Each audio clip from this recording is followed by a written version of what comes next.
주님을 볼 때 내게로부터 눈을 들어 주를 보기 시작할 때 주의 일을 보겠네. 내 작은 마음 돌이키사 하늘에 꿈꾸게 하네. 주님을 볼 때 모든 시선을 주님께 드리고 살아계신 하나님을 느낄 때 내 삶은 주의 역사가 되고 하나님이 일하기 시작하네.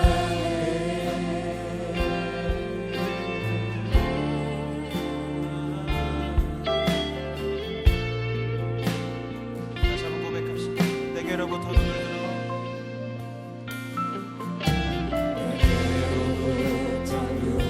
들어 주를 보기 시작할 때 주의 일을 보겠네. 작은 마음 돌이키사 하늘에 꿈꾸게 하네. 주님을 볼 때 모든 시선을 주님께 드리고 살아계신 하나님을 느낄 때 내 삶은 주의 역사가 되고 하나님이 일하기 시작하네. 아멘. 주님, 우리 믿음으로 고백합시다. 성령이 나를 변화시켜 성령이 나를 변화시켜 모든 두려움 사라질 때 주의 일을 보겠네. 헛되한 땅 가운데서 주님만 알게 되리. 주님을 볼 때 모든 시선을 주님께 드리고 전능하신 하나님을 선택하신 하나님을 느낄 때 세상은 주의 나라가 되고 하나님이 일하기 시작. 모든 시선을 주님께 드리고 모든 시선을 주님께 드리고 전능하신 하나님을 전능하신 하나님을 느낄 때 세상은 주의 나라가 되고 하나님이 일하기 시작하네. 오 주님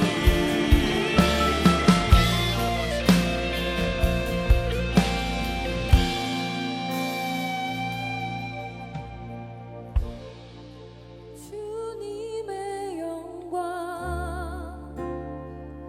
임하네. 주 볼 때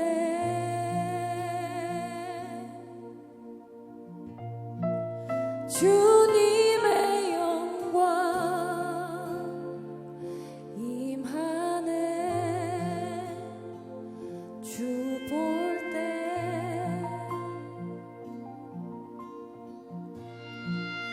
주님의 영광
축복합니다.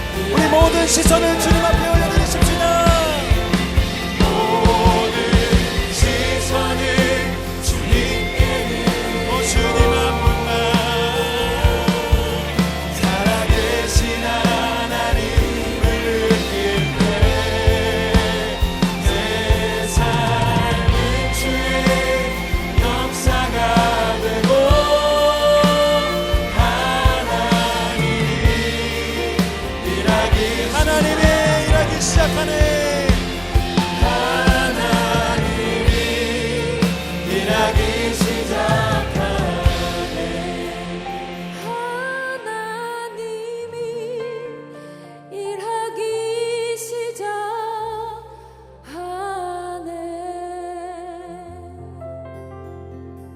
아멘, 아멘.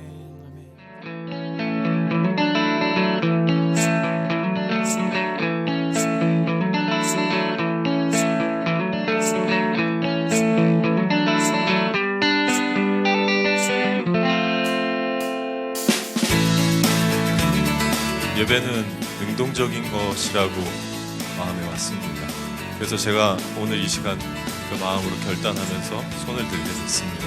하나님께서 능동적인 저의 모습을 예배로 받으실 것이라고 믿습니다. 내가 준비된 마음으로 가정에서부터 출발했는가. 오늘 아침에 조금 불편한 마음이 있었는데 그 마음으로 내가 이 예배의 자리에 나와서 과연 온전한 예배를 드릴 수 있는가.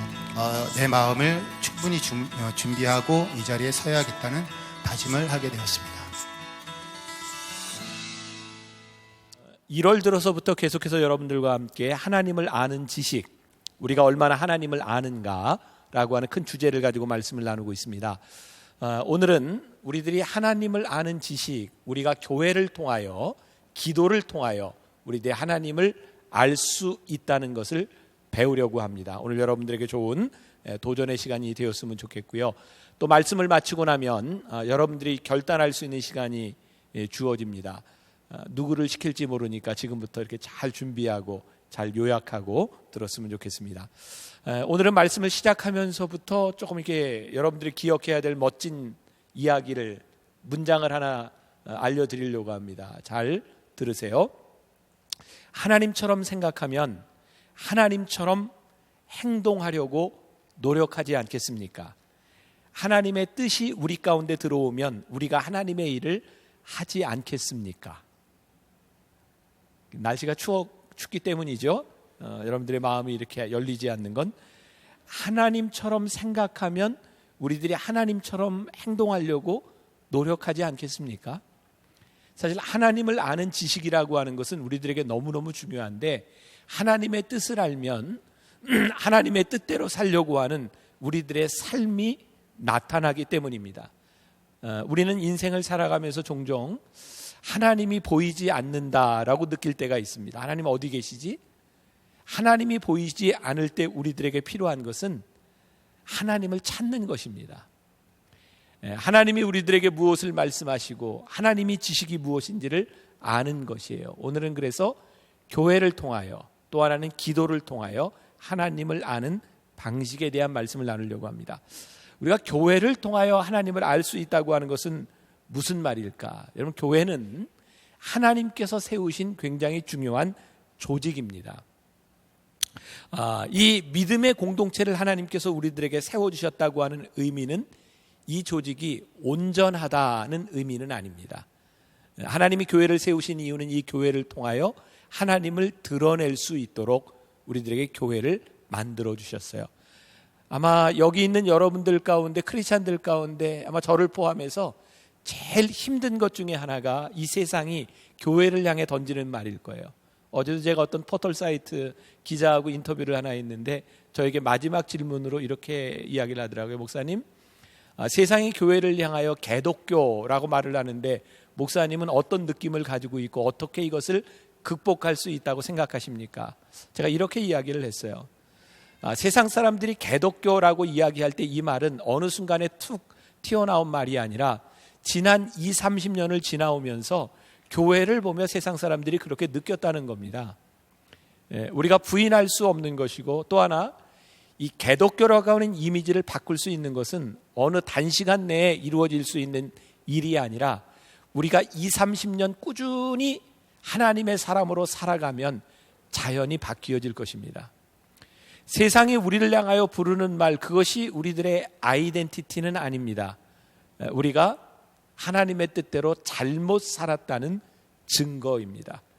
그러면 하나님은 왜 교회를 세우셨고 이 교회를 통하여 우리는 어떻게 하나님의 음성을 들을 수 있는가? 우리가 기억해야 될 것 중에 하나가 다시 한번 이야기하면 교회는 건물과 조직이 교회가 아닙니다. 하나님이 교회를 세우셨을 때 이 교회가 필요해서 건물이 생겨지고 조직이 생겨났지만 건물과 조직을 가리켜서 우리는 교회다라고 이야기하는 것은 아닙니다. 교회는 건물 그 이상의 것입니다. 제가 지난주에 미얀마에 갔다 왔는데 미얀마에서 이렇게 선교지도 좀 보고 또 한 호수를 가게 되었어요. 랭군에서 비행기를 타고 간 그 인내라고 하는 그 호수는 정말 이렇게 내가 흔히 볼 수 없는, 뭐 태국의 수상가옥들은 참 지저분하고 한데 거기는 너무 멋진 호수에 수상가옥들이 이렇게 펼쳐져 있었고 그 호수를 중심으로 얼추 50만 가구 이상이 사는 굉장히 넓은 호수였어요. 근데 호수에는 이렇게 샛길도 있고 이렇게 배를 타고 다니는데 그 호수가에 그 길가에는 폴대가 이렇게 길게 세워져 있어요. 거기는 빨간색으로 이렇게 칠해놓은 것, 얼핏 봐도 비가 많이 오면 물이 이것을 다 덮어버리면 어디가 이 길인지 물길인지를 알 수 있도록 저 폴대를 세워놨겠구나. 상식적으로 그런 생각을 하죠. 제가 오래전에 일본의 삿포로에 갔을 때였어요. 겨울에 삿포로에 있는 눈은 우리나라 눈하고 좀 틀리다 그래요. 눈이 아무리 쌓여도 차가 다니는데 별로 지장이 없는 그렇게 미끄럽지 않은 눈이라고 합니다. 문제는 눈이 센치가 아니라 미터 단위로 온다는 거죠. 그래서 눈이 오면 길이 다 없어집니다. 그래서 거기에는 길가에 역시 폴대가 높이 세워져 있습니다. 길과 들판 아무것도 구별이 되지 않는데 오로지 그 폴대를 보며 차들은 지나갑니다. 길이 보이지 않을 때. 아마 여러분들 세대는 등산을 좋아하는지 어쩐지 모르겠지만 전 등산을 이렇게 좋아하는 사람이라 산을 이렇게 많이 갑니다. 여러분 산에 가면 어디를 가든지 산 길가뿐만 아니라 길이 어딘지 잘 모를 때 리본을 묶어놓은 것을 보게 됩니다. 그리고 거기에는 무슨 산악회 뭐 이런 것들이 적혀 있죠. 여러분 산에 갔을 때 우리들이 길을 잃지 않으려면 같은 색깔의 리본 길만 쭉 따라가면 길이 나옵니다. 제가 왜 이런 이야기를 장황스럽게 할까요? 교회는 건물과 조직에 대한 문제가 아니라 교회를 통하여 하나님이 우리들에게 말씀하시는 하나님에 대한 지식과 하나님의 음성이 있는데 건물을 통해서가 아니라 2000년 교회 역사를 통해 이 교회 안에 믿음의 삶을 살았던 선배들을 통하여 우리들에게 길을 보여주신다는 사실입니다. 여러분들은 건물적인 교회를 보아야 되는 것이 아니라 이 교회를 통해 있었던 믿음의 전통들을 여러분들이 보기 시작할 때 길이 없는 것 같은 세상에서 여러분들은 하나님의 음성을 듣습니다. 제가 분명히 이야기하건대 교회가 다는 아니지만 교회를 통해 역사하시는 하나님 그 길이 있기 때문에 혹시 우리들 주변에 교회를 부정하는 사람이 있다고 하면 저는 분명히 이야기합니다. 교회를 부정하는 것은 이단입니다. 교회가 잘못될 수 있습니다. 교회에 많은 문제가 있을 수 있습니다. 그것이 교회를 부정하게 만드는 것은 아닙니다. 제가 얼마 전 페이스북에 그런 글을 썼어요. 나의 어머니 나의 교회요. 교회를 생각하면 교회는 어머니 같다. 오늘 여기에 앉아있는 여러분들 가운데 물론 초신자들도 있겠지만 많은 사람들이 부모님 때부터 여러분들이 배워왔던 믿음의 전통을 따라 여기에 앉아있는 사람들이 참 많아요. 저는 가끔 그런 생각합니다. 교회는 나의 어머니다. 내가 교회에서 자라지 않았다면, 교회의 전통을 가지지 않았다면 내가 여기 있을 수 있겠는가? 여러분들 어머니에 대해서 여러분들 만족하시나요? 우리 어머니 퍼펙해. 우리 어머니 최고야. 우리 어머니는 정말 최고야. 최고야. 이런 사람 한번 손 들어보세요. 솔직하게. 네. 멋져요. 근데 설교엔 별로 도움이 안 돼요, 지금. 네. 여러분들이 좋아하는 어머니, 그러나 그 어머니가 우리들에게 얼마나 완전할 수 있을까? 우리가 어머니를 완전하다고 생각하는 것은, 우리가 어머니를 생각하는 것은 정말 모든 조건이 퍼펙트하기 때문이 아니라 어머니이기 때문이에요. 그리고 우리를 화나게 하는 것은 우리 어머니를 향하여 누군가가 손가락질을 하고 욕을 할 때 욕먹을 일이 아닌데 손가락질하기 때문이 아니라 욕먹을 일을 했어도 우리 어머니이기 때문에 손가락질하면 우리가 화가 나는 거예요. 저는 교회는 바로 그런 어머니와 같은 존재라고 생각해요. 완전하기 때문이 아니라 우리를 여기 있게 한 그 어머니 교회 때문에 우리들이 교회를 사랑하고 그 교회를 통하여 우리들이 발견해야 되는 하나님에 대한 지식, 그게 우리들이 필요한 것이 아닐까. 그러나 한 가지 주의할 것은 우리가 교회가 그렇게 중요하지만 교회가 너무너무 중요해서 교회가 다라고 생각하는 것에는 오류가 있다는 거예요. 특히 건물적인 교회를 우리들이 교회로 생각하며 교회의 온전함을 주장한다면 그것은 우리가 큰 오류에 빠질 수 있는 부분이기도 합니다. 교회를 건물로 생각할 때 우리는 쉽게 믿음에서 타락할 수 있어요. 예를 들면 여러분들 가운데도 그런 경험이 있는지 몰라요. 저에게도 그런 상담을 요청한 사람들이 있었는데, 저희 교회에 이제 등록을 하고 이제 다니는 성도인데 너무너무 힘든 게 이 교회를 떠나기 전에 있던 목사님이 그런 이야기를 했다는 거예요. 교회를 옮기면 벌 받습니다. 저주를 받습니다. 그 말 한마디가 얼마나 무거웠는지 모른다는 거예요. 아니, 절대로 그렇지 않습니다. 우리의 믿음의 신앙의 뿌리를 지키기 위해서 교회를 지키는 것은 아주 훌륭한 일이지만 건물인 교회를 옮긴다고 해서 우리들이 저주를 받는 것은 결코 아닙니다. 왜? 교회는 하나님이 계신 곳이 교회이기 때문에 건물이 중요한 것이 아니라 하나님이 계신 곳에 우리들이 가는 것이 중요하기 때문입니다. 그래서 우리는 신앙생활을 하면서 이 땅에 있는 많은 교회들을 바라보며 내가 좋아하는 교회가 있을 수는 있지만 내가 좋아하지 않는 교회가 잘못됐다라고 얘기하는 것은 우리들이 큰 오류 가운데 빠지는 일이기도 합니다. 이제 우리는 하나님께서 왜 교회를 세우셨는지, 교회는 무슨 일을 하는 곳인지를 우리들이 분명히 알아야 될 것 같아요. 여러분들은 이제 많이 이제 오픈된, 많이 이렇게 좀 플렉서블한 그런 사람들이기 때문에 변화에 대해서 익숙하겠지만 여러분들 어른 세대는 변화를 참 힘들어합니다.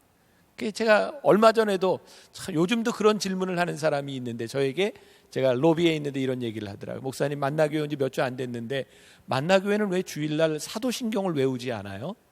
그분에게 있어서 그건 굉장히 중요한 문제였던 것 같아요. 왜냐하면 이전 교회에서는 늘 사도신경을 고백하며 이것이 우리의 믿음이다라고 생각했는데, 제 기억에 청년 예배 때 사도신경을 외워본 적이 한 번도 없는 것 같아요. 그러나 어른 예배에서는 주기도문을 하기도 하고 사도신경을 외우기도 합니다. 제가 이렇게 대답을 합니다. 우리가 예배 시간에 사도신경을 외울 수도 있고 주기도문을 외울 수도 있고 무엇을 할 수도 있습니다. 교회마다 다 다른 모습들을 가지고 있습니다. 그런데 중요한 것은, 가장 중요한 것은 이 믿음의 공동체인 교회에서 예수를 그리스도로 고백하느냐는 것입니다. 우리가 예수님을 주로 고백하는 공동체는 어떤 지역에 있고 어떤 건물에 있어도 우리는 형제요 자매라고 이야기할 수 있습니다. 그러나 예수님을 주로 고백하지 않는 공동체는 교회가 아닙니다. 요즘 교회마다 신천지, 안상홍, 또 하나님의 교회, 이런 이단들 때문에 참 많이 힘들어합니다. 여러분들이 저와 이렇게 설교를 들으며 이렇게 믿음을 나누면서 저는 설교 시간에 이단에 대한 이야기를 별로 하지 않는 것을 여러분들이 알 거예요. 저는 누가 이단이다, 누가 잘못됐다 이런 얘기를 잘 하지 않습니다. 저는 교회에서 제가 가지고 있는 신앙관은 다른 사람들의 잘못을 지적하는 것보단 우리가 올바른 신앙을 가고 있는가를 공부하는 것이 훨씬 더 중요하다고 생각하기 때문입니다. 우리가 주장하고 우리들이 말해야 되는 것은 우리의 신앙입니다. 다른 사람에 대한 문제가 아니라. 그러나 우리가 분명히 알아야 될 것은 교회를 부정하고 잘못됐다고 이야기하는 사람들에 대해 우리들이 조심할 필요가 있어요. 그러니까 신천지 이야기를 했습니다. 아마 여기에도 글쎄 우리 젊은이들 가운데 신천지가 얼마나 될지 모르겠어요. 교회마다 신천지들이 많이 들어와 있다고 합니다. 그리고 교회가 어지러워지면 그 교회를 힘들게 하는 것이 신천지의 전략이기도 합니다. 그래서 교회에서 신천지를 이렇게 정체를 드러내려고 많이 노력을 하는데, 지난주에 우리 목사님들 모임에 가서 어떤 목사님이 그런 얘기를 하더라고요. 신천지를 한 번에 드러내는 방법이 있다는 거예요. 예배 시간에. 제가 좀 해보려고 합니다. 그분 이야기에 의하면, 저는 사실 그런 거 잘 못하는 성격인데, 그분의 이야기에 의하면 이렇게 말을 시켰을 때 따라하는 사람은 신천지가 아닌데 그것을 따라하지 못하면 신천지랍니다. 그래서 그 목사님이 지난주에 교회에서 둘이 마주보게 하고 이 말을 따라하나 안 하나 시켜봤다는 겁니다. 신천지의 교주는요, 이만희죠. 이만희 씨. 자칭 그 사람이 메시아이기 때문에 신천지 교인들은 남의 교회에 와 있어도 절대로 자기들의 메시아인 이만희에 대해서 불경스러운 언어를 이야기하지 않는답니다. 그래서 지금 마주보고 제가 그분의 이야기, 저는 이런 말하기가 참 그런데 그분이 한 얘기니까 이렇게 따라하라 그러는데 안 따라하는 사람은 신천지입니다. 자, 마주보고, 자, 이 목사님이 이렇게 시켰대요. 자, 이만희 똥꼬 그 목사님이 교회 시간에 한 이야기입니다. 저도 이렇게 웃었어요. 자, 누가 안 따라하나 보세요. 이만희를 메시아로 믿는 사람은 절대로 안 따라한답니다. 진짜랍니다. 이만희 똥꼬 자, 우스갯소리로 우리가 지나갈 수 있는 일인지도 모르지만, 교회 무엇이 중요해요? 교회는 철저하게 예수 그리스도를 주로 고백하는 사람들의 공동체예요. 이 공동체를 부정하는 사람들은 잘못된 것입니다. 그래서 우리가 예수 그리스도를 주로 고백하는 공동체가 하나 되었다. 그 말은 우리가 하나이지만 우리들의 기능이 다르다는 거예요. 그래서 오늘 우리가 읽은 본문 말씀, 에베소서 4장 11절과 12절 말씀에 뭐라고 되어 있어요? 제가 한번 봉독해 드릴게요. 그가 어떤 사람은 사도로, 어떤 사람은 선지자로, 어떤 사람은 복음 전하는 자로, 어떤 사람은 목사와 교사로 삼으셨으니 이는 성도를 온전하게 하여 봉사의 일을 하게 하며 그리스도의 몸을 세우려 하심이라. 주님께서 교회를 세워주셨는데 이 교회에는 많은 기능이 있다는 거예요. 오늘날로 이야기하면 그것이 교단일 수도 있어요. 여러분들 잘 아는 감리교, 장로교, 침례교, 성결교, 순복음 여러 교단이 있어요. 그것이 우리와 생각하는 바가 틀리지만 그들 역시 그들의 기능을 가진 교회라는 거예요. 그런데 이 다른 기능을 가진 지체로서의 교회를 세워주신 이유가 뭐예요? 서로를 온전케 하려고, 서로를 섬기라고 교회를 세워주셨다는 거예요. 그러니까 교회가 교회를 허는 것은 하나님께서 교회를 세워주신 이유에 합당하지 않다는 것이죠. 우리가 오늘 이 교회로서 다른 교회를 보고 우리가 지체일 수 있는 것, 하나님이 교회를 통해서 우리들에게 주시는 아주 명확한 음성이 있는데, 그것은 뭐냐면 우리의 지체와 우리의 교회를 온전하게 세워주어라. 이것이 교회에 들려주시는 하나님의 명확한 음성입니다. 후안 카를로스 오르티즈 목사님이 쓴 책 중에 이런 긴 제목의 책이 있습니다. 우리는 아무렇게나 나뒹굴고 있는 벽돌더미가 되어서는 안 됩니다. 이 책에 보면 이런 얘기가 나와요. 제가 좀 읽어드릴게요. 성도가 그리스도의 몸의 다른 지체를 비난한다면 그것은 자기 자신에게 주먹질하는 것입니다. 우리가 장로교인들을 비판한다면 그것은 우리 자신을 비판하는 것입니다. 우리가 오순절 교회의 교인을 비판한다면 그것도 우리 자신에게 발길질하는 것입니다. 상처 입은 성도를 죽이는 자는 일반 세상 사람이 아니라 바로 다른 그리스도인입니다. 어떤 성도가 타락하면 우리는 그를 죽입니다. 사탄은 결코 그리스도인을 죽이지 못합니다. 다만 그는 상처만 입힐 뿐입니다. 상처 입은 성도를 죽이는 자는 바로 그리스도인입니다. 제가 좀 설명할게요. 하나님께서는 욥을 심판하실 때, 욥을 시험하실 때 사탄에게 그래 내가 시험하라 라고 말씀하셨지만 절대로 그의 생명에 손을 대지 말아라. 하나님의 택하신 자녀에게 사단이 손을 댈 수 없습니다.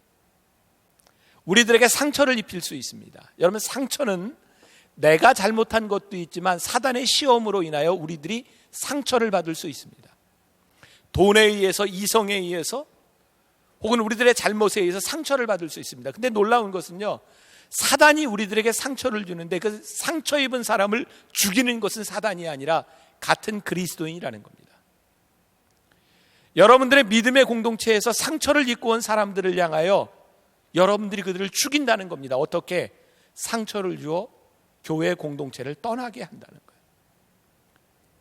하나님께서 우리를 교회로 부르셨다고 하는 그 음성 가운데는 여러분들 주변에 상처받은 자들을 이 교회 공동체에서 쫓아내라고 하는 것이 아니라 그들이 우리의 지체임을 고백하며 품어주어라, 온전케 해주어라. 이것이 교회를 향한 하나님의 음성입니다. 제가 조금 더 읽어드려요. 우리는 한 몸이라는 사실을 보다 확고하게 유념해야 합니다. 때로 우리는 하지만 형제가 나에게 상처를 입혔어 라고 말합니다. 사실 우리 몸이 그러한 상황에 처하는 경우를 자주 보게 됩니다. 예컨대 이가 혀를 무는 경우 말입니다. 밥 먹다 물어봤죠? 그렇게 했다고 해서 혀가 결코 뺀치 좀 가져와 이 빼버리게 라고 말하지 않습니다. 혀는 이와 함께 한 몸을 이루고 있음을 알기 때문입니다. 그래서 혀는 이가 아무리 자신에게 상처를 입히더라도 화를 내거나 반발하지 않습니다. 이 역시 몸에 필요한 부분이라는 것을 잘 알고 있기 때문입니다. 그래서 혀는 이를 용서합니다. 언제나 말입니다. 이게 한 몸이라는 말이에요. 여러분들 지체들이 여러분들에게 많은 상처를 줄 수 있습니다. 그럼에도 불구하고 우리들이 그 지체를 잘라내지 못하는 이유는 뭐냐면 지체가 우리의 몸이기 때문입니다. 오늘날 우리 공동체에서 제일 마음 아픈 게 무엇인가요? 상처를 받고 떠나는 사람들입니다. 상처 때문에 그 상처의 아픔을 견디지 못하고 공동체를 떠나가는 사람들입니다. 오늘 하나님이 교회를 통하여 우리들에게 주시는 말씀이 무엇이에요? 너희들의 지체를 온전케 해주어라. 지난 송구영신 예배 때 예배를 드리기 전에 제가 미장원에 가서 머리를 깎았어요. 가면 꼭 이렇게 머리를 깎고 이렇게 머리를 감겨주는 아가씨 같은 아줌마가 하나 있어요. 제가 이제 아가씨 같은데 결혼을 했다 그러니까 아이가 몇 살이냐 됐냐 그랬더니 6살이라 그래요. 그래서 제가 오랫동안 그곳을 다니면서 머리를 깎고 감았기 때문에 교회를 좀 나오라고 신앙생활을 해야 되지 않겠냐고 했는데 그렇게 못 나와요. 그래서 그날 오늘 우리가 송구영신 예배를 드리는데 아이를 데리고 나오라고, 참 많은 사람들이 나와서 예배를 드리는데 1년을 기도하고 시작해보라고. 그래서 쉽게 예스를 했어요. 제가 11시 예배를 드리던 날 제가 한 20분 전에 와서 이렇게 교인들과 함께 쫙 다니면서 제가 이렇게 쭉 악수를 하고 돌아다니는데 2층에 그분이 앉았어요. 너무너무 반가워서 아이를 데리고 와서 예배를 드려요.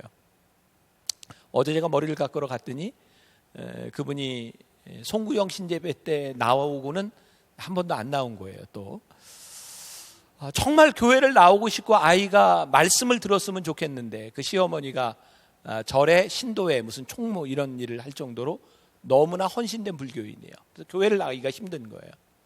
근데 그분이 나에게 이런 얘기를 했어요. 목사님, 우리 애를 데리고 교회 나갔던 그날 참 많은 감동을 받았습니다. 어쩌면 사람들이 그렇게 친절한가요? 자리를 안내하는 사람도, 예배를 마치고 나가는 그 주차장에서도 세상 같으면 사람들이 막 서로 나가려고 빵빵거리고 할 텐데 어쩌면 그렇게 기다리면서 질서를 지키는지 역시 교회는 다르다는 생각을 했습니다. 제가 태어나서 이런 얘기 처음 들어봤습니다. 저는 교회에서 매일 상처받은 얘기만 들어봤고 뭐 이래서 뭐 교회가 이렇고 이래서 뭐 이런다고 떠난다 이런 얘기 들어봤지, 교회에서 이렇게 교회는 다르다는 이야기를 제가 이런 생각을 했어요. 진짜 교회에 나오는 사람들, 교인들이 세상에 비교해서 나쁠까 좋을까? 저는 그분이 받은 인상이 절대로 단편적인 하나가 아니라 저는 일반적인 인상이라고 생각을 합니다. 적어도 교회 나오는 사람이라고 하면 교회 와서 예배를 드리고 나가면서 조금 불미스러운 일이 있을 수 있지만 세상 사람들에 비하면 훨씬 더 나으리라고 생각합니다. 그래서 교회를 처음 나온 사람은 그것에 감동을 받았다는 거예요. 그런데 왜 교회를 다니는 믿음의 지체들은 서로가 서로에게 상처를 받을까? 가만히 생각해 보니까 내가 교회를 다니고 저 사람도 교회를 다니는데 하나님을 믿는 사람들에 대한 기대가 큰 거예요. 그래서 기대만큼 채워지지 않는 부분에 대해서 상처를 참 많이 받아요. 근데 오늘 또 그런 생각을 하게 됩니다. 그래, 우리가 완전할 수는 없지만 우리 믿음의 지체들 간에서 내가 누구에게 상처를 받는다, 그것 때문에 아파하기보다는 내가 얼마나 누군가에게 상처를 줬는가를 생각해 볼 수는 없을까? 그리고 상처를 받는다고 하는 것이, 상처 때문에 떠나고 상처 때문에 아픔을 갖는다고 하는 것이 정말 이 교회 공동체에서 일어나는 일이 되어서는 안 될 텐데, 우리가 서로 지체라고 한다면 서로를 안아주고 보듬어주고 회복시켜주고 하는 일들이 우리들에게서 일어나야 할 터인데, 그래서 우리는 이 교회 공동체 안에서 세상과는 조금 다른 관점으로 보는 것을 우리들이 배워야 되겠다는 생각이 들어요. 하나님께서 우리들에게 조금은 힘들고 상처받은 사람들을 우리들에게 보내셨다면 하나님은 그들을 온전케 하라고 우리를 이 교회에 있게 하셨다는 사실이에요. 저는 그렇게 긴 인생을 살지 않으면서도 우리나라 이 시대를 바라보며 사람들이 참 얼마나 이기적인가를 참 많이 깨닫게 됩니다. 먼저 자기, 먼저 내가 서야 되는 것. 근데 하나님은 끊임없이 우리들에게 말씀합니다. 너희의 지체를 품어주어라. 교회를 통하여 하나님께서 우리들에게 주시는 음성이 무엇이냐면 너희들의 지체를 품어주어라는 거예요. 제가 몇 년 전에 창립기념일에 깍두기 같은 교회라는 설교를 한 적이 있어요. 여러분들 세대에는 그런 놀이가 있었는지 몰라요. 우리 때는 밖에서 참 많이 놀았거든요. 그래서 뭐 술래잡기뿐만 아니라 이렇게 땅 따먹기 뭐 이런 거, 자치기, 그런 거 해봤어요? 응? 안 해봤지? 응? 해봤어? 네가 나하고 같은 세대야? 그런 놀이를 하면 이렇게 참 그때는 이렇게 편을 먹고 이렇게 많이 했잖아요. 뭐 오징어 가이상, 팔자 가이상 이런 거. 네. 이렇게 편을 먹고 하는데 그때는 사람이 한 사람이 모자랐는지 남든지 그럼 깍두기를 시켜요. 이 깍두기는 특별히 제일 못하는 사람을 깍두기를 시킵니다. 그래서 실수를 해도 좀 용납해 주고요. 또 깍두기를 하면 이쪽에서도 하고 저쪽에서도 해요. 그래서 조금은 부족한 사람의 실력을 키워줄 수 있는 기회도 줍니다. 우리나라의 어렸을 때 놀 때 정말 아름다운 전통이라고 생각해요.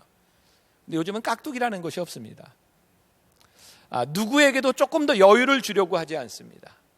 어느 날 제가 몇 년 전에 교회 창립을 생각하며 우리 교회가 깍두기 같은 교회가 될 수 없을까? 사람들은 자기가 얻을 수 있는 기득권들, 내가 찾을 수 있는 모든 것들을 그렇게 악착같이 가지려고 할 때 우리는 좀 깍두기 같은 교회가 될 수 없을까? 내 것을 찾으려고 하는 것보다 서로를 온전케 하기 위하여 내가 세상과는 조금 다른 가치관으로 살 수 있는 그리스도의 마음은 우리들에게 없을까?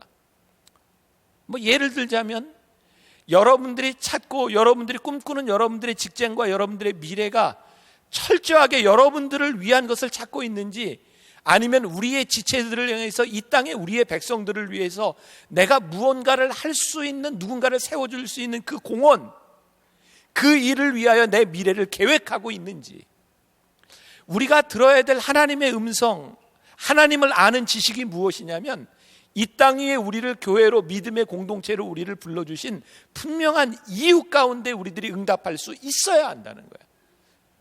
저는 여러분들이, 적어도 이 청년들, 앞으로 미래를 살아가야 될 여러분들이 세상과 똑같은 가치를 가지고 세상과 똑같은 돈을 가지고 여러분들의 미래가 결정된다면 저는 하나님의 음성을 듣고 사는 사람들은 아니라고 생각해요. 마찬가지로 이 교회가 세상과 똑같은 가치관을 가지고 교회가 운영되고 있다고 하면 이 역시 하나님의 음성을 떠나간 교회로밖에 말할 수 없을 것 같아요. 제가 수년 전 비행기를 타려고 인천공항에 이렇게 갈 때였어요.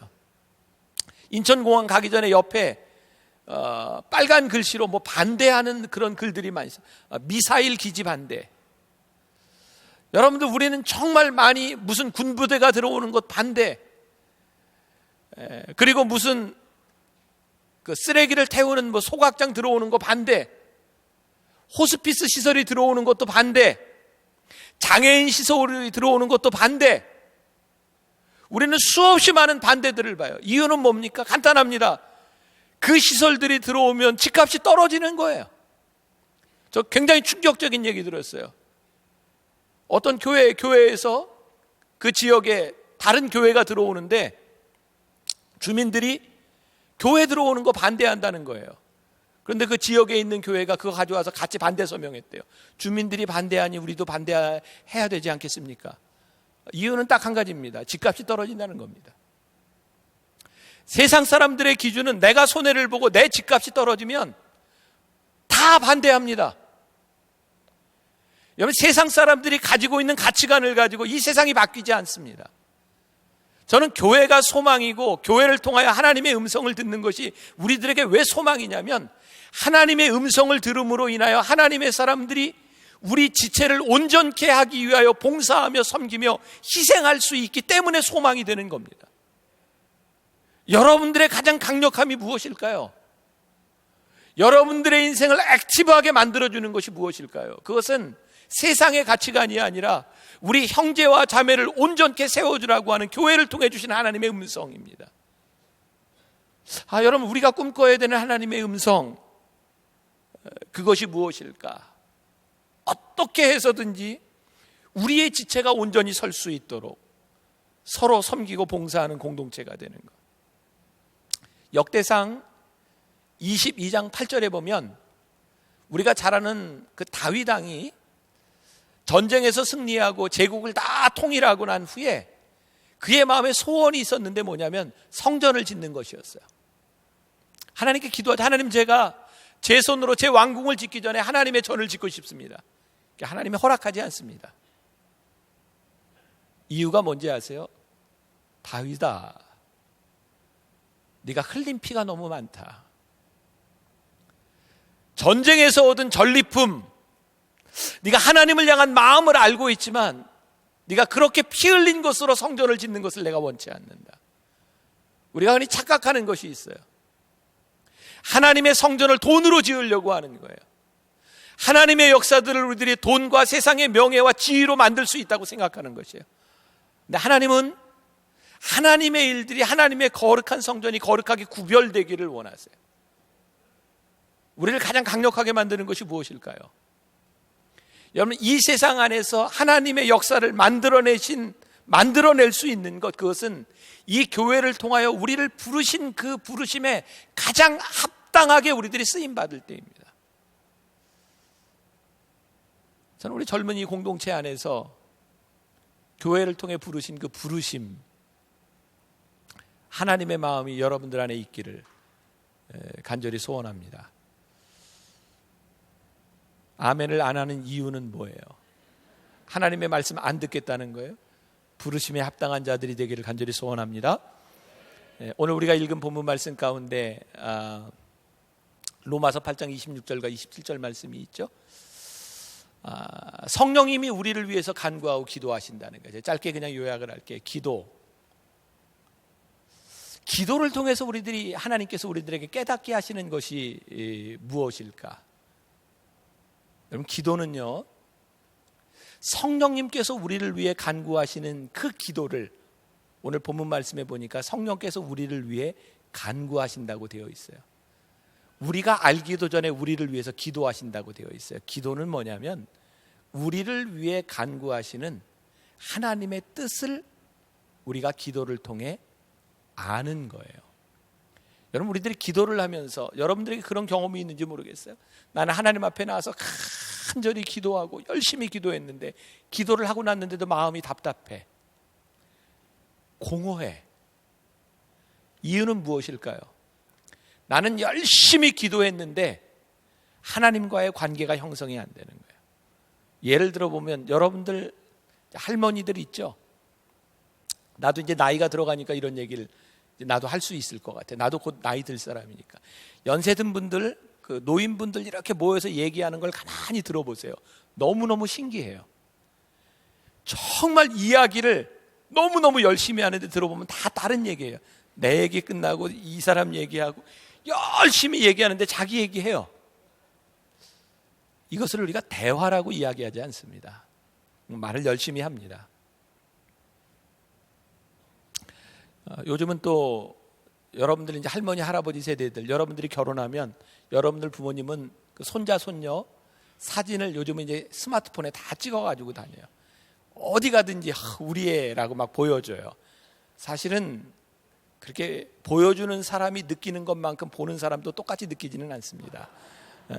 너무너무 자랑하고 싶은 거예요. 그리고 요즘은 또 애들뿐만 아니라 개 고양이 사진까지 찍어가지고 우리 집 개 막 거품 물고 얘기하는데 그냥 개예요, 우리들이 볼 때는. 근데 그 집에는 특별한 거죠. 그래서 요즘은 손자 손녀 얘기를 하든지 개 이야기를 하든지 하려면 돈을 내놓고 얘기해요. 나 10,000원어치만 얘기할게, 들어줘. 20,000원어치. 그리고 이야기를 좀 길게 하고 싶으면 밥을 사야 돼요. 밥 사 먹고 끝날 때까지 얘기해도 들어줘요. 돈 냈으니까. 가끔 그런 생각이 드는 거예요. 내가 말씀 준비하다가 이런 생각이 들어요. 우리가 하나님께 기도하면서 이렇게 헌금하잖아요. 기도 제목 딱 써놓고, 그래서 하나님께 탁 내놓고, 하나님 제가 말 좀 합시다. 내 기도 막 해요. 내가 돈 냈으니까. 마음이 답답해요. 왜? 하나님과 대화가 되지 않은 거예요. 우리는 기도를 통해서 우리를 향하신 하나님의 계획과 우리를 위해 울고 기도하시는 성령님의 기도가 무엇인지를 알아야 하는데, 우리는 내 기도를 다 하고 이게 기도라고 생각하는 거예요. 이번 변화산의 프레이온, 우리 기도의 불을 켜자. 어떤 불을 켜는가? 여러분, 기도가 유익한 것은 하나님께 우리의 기도가 필요하기 때문이 아닙니다. 근데 하나님은 우리가 기도하기를 원하세요. 왜냐하면 우리의 기도를 통해서 하나님의 마음을 알 수 있기 때문입니다. 예를 들자면 우리 앞에 두 사람 관계가 어떻게 되죠? 부부. 부부 같아요. 근데 내가 오늘 끝나고 내가 두 사람에게만 이렇게 조용히 이렇게 편지를 내가 이렇게 보내줬다고 합시다. 기분 좋을까요, 나쁠까요? 좋겠죠. 두 사람이 편지를 받고, 목사님이 나에게 편지를 내서, 목사님이 날 특별히 생각하시나 봐. 편지, 너무 좋아. 그냥 그러고 있어요. 그럴 거예요? 아니면 편지를 읽을 거예요? 읽어야 되겠죠. 아무리 편지가 좋아도 읽지 않으면 그 내용을 알 수 없는 겁니다. 우리는 이렇게 생각해요. 참 좋은 말씀이에요. 성령께서 우리를 위하여 이미 간구하시고 우리를 위해 기도하신다. 그 말에 무척 위로를 받아요. 성령님은 우리를 위해 기도하고 계셔. 그런데 막상 성령님이 우리를 위해 무엇을 기도하고 계신지를 알려고 하지 않아요. 그래서 기도가 공허해요. 기도는 하나님 앞에 하는 것보다 기도하는 것을 통하여 하나님의 마음을 아는 것이 훨씬 더 중요해요. 기도가 필요 없는 것이 아니라 여러분들이 하나님께 기도함을 통하여 우리를 향한 하나님의 계획이 우리들 가운데 들어오기 시작해요. 이번 변화산 때 프레이온, 기도의 불을 켜라, 7가지의 기도를 우리들이 배우면서 기도합니다. 거기는 금식 기도도 들어가 있고 묵상 기도도 들어가 있고 찬양 기도도 들어가 있고 여러 기도가 들어가 있어요. 우리들이 기도를 통하여 하나님을 알고 하나님을 아는 지식을 얻어간다고 하는 것은 우리를 통하여 하나님의 사람으로 살아가게 만드는 일이에요. 마지막으로 여러분들에게 한 가지 도전을 주자면, 우리 교회도 그래요. 대부분의 많은 교회들이 중보기도대가 있고 중보기도 기도 제목을 올리면 응답됐습니다. 응답 카드가 올라와요. 어느 날 갑자기 저에게 그런 생각이 들었어요. 우리가 기도하고 우리의 기도에 대한 응답이 올라오는 것도 너무너무 귀한 일인데, 사실은 응답 카드보다 더 중요한 것이 내가 하나님 앞에 기도를 하다가 내가 변화된 변화 카드가 더 중요하겠다. 왜? 내가 하나님께 기도를 하다 보니 나를 향한 하나님의 계획이 보여요. 나를 위해 기도하고 계시는 하나님의 기도가 보여요. 그때 우리들이 하나님 앞에 변화된 내 삶으로 서는 것, 변화된 모습이 드러나는 것이 훨씬 더 귀한 일이 아닐까. 여러분, 예수님이 말씀을 전하고 계실 때 마가복음 2장에 보면 그 중풍병자를 친구로 둔 4명의 친구가 얼마나 안타까웠는지 이 친구를 고쳐야 되겠다. 그래서 예수님께 데려가요. 사람이 얼마나 많았는지 갈 수가 없어서 지붕을 뚫고 지붕에서부터 예수님께 그 중풍병자 친구를 내려보냅니다. 예수님께서 그 중풍병자를 보시고 뭐라고 하셨는지 아세요? 뭐라고 하셨을까요? 일어나 걸어라. 이렇게 말씀하셨어요. 내 죄가 사함을 받았느니라. 친구들은 예수님께 그 중풍병자를 병을 고쳐달라고 데려갔는데 예수님은 병을 고쳐주신 게 아니라 내 죄가 사함을 받았느니라 그러셨어요. 그랬더니 이 사람이 나아서 걸어가요. 우리가 하나님 앞에 어떤 기도든지 할 수 있어요. 그런데 중요한 것은 우리가 하나님의 음성을 들으며 하나님을 아는 지식으로 살아간다는 것은 우리들이 어떤 기도든지 할 수 있지만 그 기도에 대한 하나님의 뜻을 알려고 하는 우리들의 마음들이 필요해요. 우리를 위해 기도하시는 성령님의 그 기도가 무엇인지 내가 순종할 수 있는 준비가 되는 것이 필요해요. 무엇이든지 기도할 수 있지만 하나님의 뜻을 알고자 하는 우리들의 마음과 지식, 그게 우리들의 삶을 변화시켜줘요.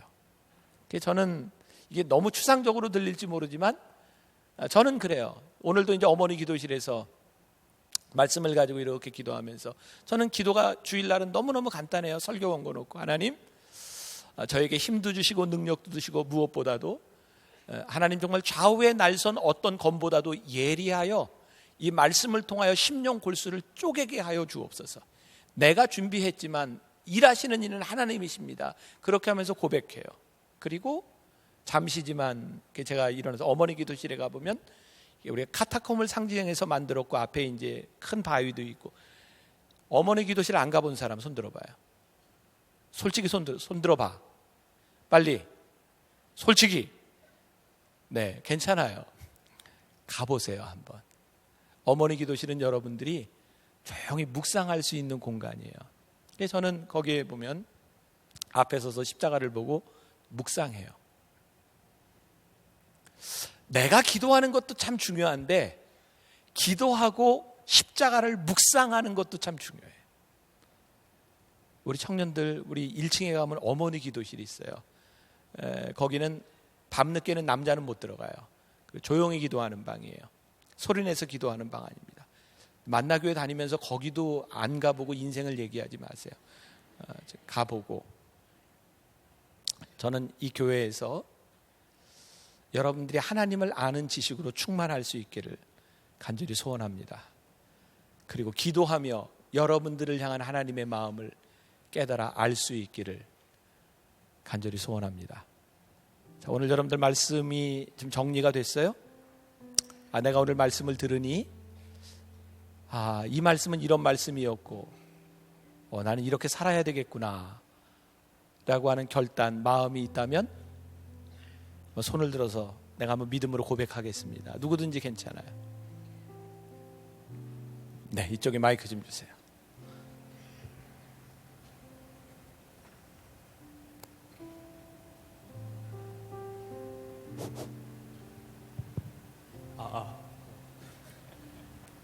예, 저는 오늘 말씀을 들으면서 여지껏 했던 기도 생활에 대해서 다시 한번 생각을 하게 되었습니다. 요새 좀 너무 일적으로나 여러 가지로 힘들고 어려운 일이 너무 많아가지고 기도할 때 하나님 정말 너무 힘들어요. 죽을 것 같아요. 맨날 이런 기도하고 그러니까 좀 해결해 주세요. 좀 이 상황을 벗어나게 해주세요. 이런 기도만 자꾸 했는데 무슨 게 기도를 생각해 보니까 무슨 지니의 요술램프 마냥 이렇게 막 제 소원을 빌고 제 원하는 것을 좀 해결하는 도구로 생각을 했던 것 같습니다. 그런데 오늘 말씀 들으면서 제가 한 번도 기도할 때 이 상황에 좀 묻혀가지고 이 상황 속에서 하나님이 원하시는 뜻이 무엇이고 하나님이 저한테 원하는 행동이 무엇인지를 한 번도 제가 들으려고도 하지 않았고 생각도 해본 적이 없다는 걸 좀 많이 깨달았습니다. 그래서 이제 앞으로 기도할 때 물론 제 힘들고 어려운 걸 항상 이렇게 주님께서는 들어주시고 응답해 주시지만 앞으로는 더 기도를 통해 주님의 뜻이 무엇이고 그리고 이제 그 뜻을 따라 순종할 수 있는 그런 마음과 용기를 달라고 기도해야 되겠다고 다짐을 하는 시간이 되었습니다. 예, 이상입니다. 네, 고맙습니다. 네, 누구든지 괜찮아요. 자, 나는 이렇게 또 요약하고 결단하고 이렇게 가슴이 두근두근 할 때는 하라는 신호일까요? 말라는 신호일까요? 네, 누구? 네, 저쪽에. 그리고 한 사람만 더 하겠습니다. 네.